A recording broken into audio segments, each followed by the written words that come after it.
out of the county. The mob leaders and the Latter-day Saint leaders drop an agreement where the leaders agree that one half of the saints, including the leaders and their families, will be out by the 1st of January, 1834. And then the rest of the saints will be out by the 1st of April, 1834.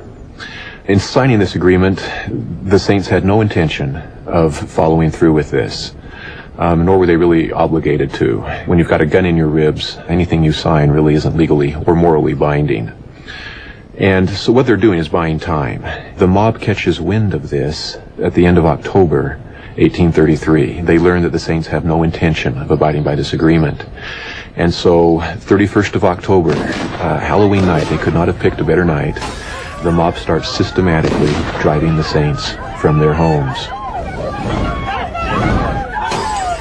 Tragically, the Latter-day Saints were overpowered, eventually were forced to give up their arms, and because of this they were literally defenseless and had no other choice but to concede to the demands of the Jackson County citizens, who demanded an immediate removal from the county.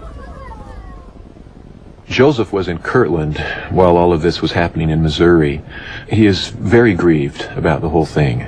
This is very upsetting for Joseph. At the same time, he saw it coming. He had been aware of problems developing in Missouri among the saints themselves. He was aware that people had been going up without being called. He was aware that many were not living the law of consecration as they had been told to do in Missouri. I am not at all astonished at what has happened to you, neither to what has happened to Zion. And I could tell you all the whys and wherefores of all these calamities. But alas, it is vain to warn and give precepts, for all men are naturally disposed to walk in their own paths. I think in the final analysis in Joseph's mind, Jackson County wasn't something that the Missourians took away. It was something that the Latter-day Saints had lost. The Lord expressed His mercy in commanding the prophet Joseph Smith to lead a group of brethren to aid the saints who had been removed from Jackson County by the mob, when he commanded the prophet on the 24th of February, 1834, to gather an army of men that Joseph was to lead and to travel from northeastern Ohio, the near 1,000 miles, down to Jackson County, Missouri. This was not a convenient time for Joseph to leave Ohio. There were at least three major things that would have prevented him from going. One was they were in the midst of building the Kirtland Temple, also fulfilling a command of the Lord, which Joseph was very much involved in. Second, partly due to the destruction of the properties, in particular the businesses, the printing press in Jackson County, Missouri, Joseph was in debt. They had lost the property that was income producing there, and he had obtained loans from creditors in New York City, and they were calling those loans due. And if Joseph then were to leave and go to Ohio, or leave Ohio and go to Missouri, they might think he's trying to escape his debts. And so he felt he had to get that paid first. Third, there was an apostate, Philastus Hurlbert, who had initiated vexatious lawsuits against the prophet Joseph Smith and his brother Hiram, and they had to remain in Ohio to attend the court sessions. But Joseph knew that if he didn't go on the journey of Zion's camp, he probably wouldn't be very successful in recruiting others to attend with him. Now, all three of those problems were resolved. The revelation we now know as Section 103 of the Doctrine and Covenants was given in early 1834 and commanded that in order to redeem Zion, the people gather together a minimum of 100 people and as many as 500 people to go down into Missouri and assist the saints there as they reclaimed their lands. In order to get that number of people, Joseph and others went on circuits in the surrounding areas in order to recruit those people. Joseph himself went into Ohio, Pennsylvania, New York, traveled hundreds of miles, and by the early part of May 1834, they had reached the minimum number, and Joseph was able to begin to organize his contingent and prepare them for the march. On Sunday, May 4th, the prophet Joseph preached to the saints in Kirtland under the shade of the new schoolhouse, which was partially enclosed, many of those who were to form the camp of Zion being present. He bore testimony of the truth of the work which God had revealed through him, and promised the brethren that if they should live as they should before the Lord, keeping his commandments, and not like the children of Israel murmur against the Lord and his servants, they should all safely return, and not one of them should fall upon the mission they were about to undertake. For if they were united and exercised faith, God would deliver them out of the hands of their enemies.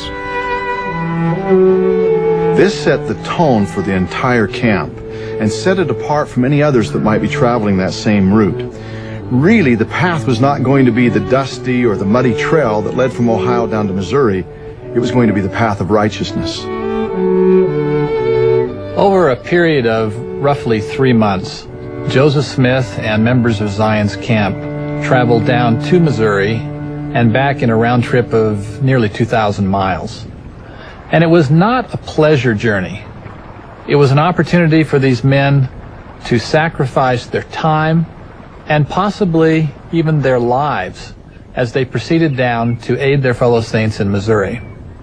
As they traveled, they encountered all kinds of difficulties. They had difficulty with the heat. They had difficulty finding good water. Those kinds of experiences made Zion's camp not only an opportunity for these people to accept a commandment of the Lord, but also to prove their worthiness in an Abrahamic kind of test. It gave Joseph an opportunity to get to know these men better in intimate circumstances, to find out which of his followers, which of the members of the church who had volunteered for this trip were truly dedicated to the Lord's purposes. Every night before retiring to rest, at the sound of the trumpet, we bowed before the Lord in the several tents and presented our thank offerings with prayer and supplication. And at the sound of the morning trumpet, every man was again on his knees before the Lord, imploring his blessing for the day. In the revelation commanding the organization of Zion's camp, the Lord declared that angels would go up before the camp and that even his own presence would be there to guide them. Notwithstanding our enemies were continually breathing threats of violence, we did not fear. Neither did we hesitate to prosecute our journey, for God was with us, and his angels went before us, and the faith of our little band was unwavering. We know that angels were our companions, for we saw them. Perhaps the greatest challenge that the prophet Joseph Smith faced on the journey was the murmuring and perhaps also just complaining of some of the members. Joseph was meek and humble in trying to handle that difficulty. There was one occasion, however, just before they crossed the Mississippi River, where during a noonday stop he climbed up on a wagon wheel and told the members of the camp that because of their unruliness and their murmurings, that there was going to be a scourge that struck that camp. 3 weeks later, on June the 24th, the dreaded disease of cholera broke out in the camp. 2 days previous to that outbreak, Joseph had received a revelation now recorded in Doctrine and Covenants section 105, in which the Lord called for the disbandment of Zion's camp. Joseph humbly accepted the Lord's command and informed the members of the camp that because of their transgressions, the Lord had indicated the time to redeem Zion had not arrived and would not until they had learned to be more obedient. Because the Zion's camp group was not immediately successful in redeeming Zion, there were those critical in the group and among the saints in Kirtland who claimed that the Zion's camp march had been a failure. But God's ways are not man's ways. And in fact, the Zion's camp journey performed an extremely important purpose in laying a foundation for those who would lead the church over the next several decades. In February of 1835, a few months following the march of Zion's camp, the prophet Joseph called on Brigham Young to organize a meeting here in the Kirtland schoolhouse.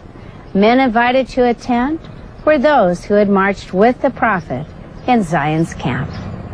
From these men, the Lord would select those who were going to be members of the original quorum of the 12 apostles, and also later those who were going to be members of the Quorum of the 70. From this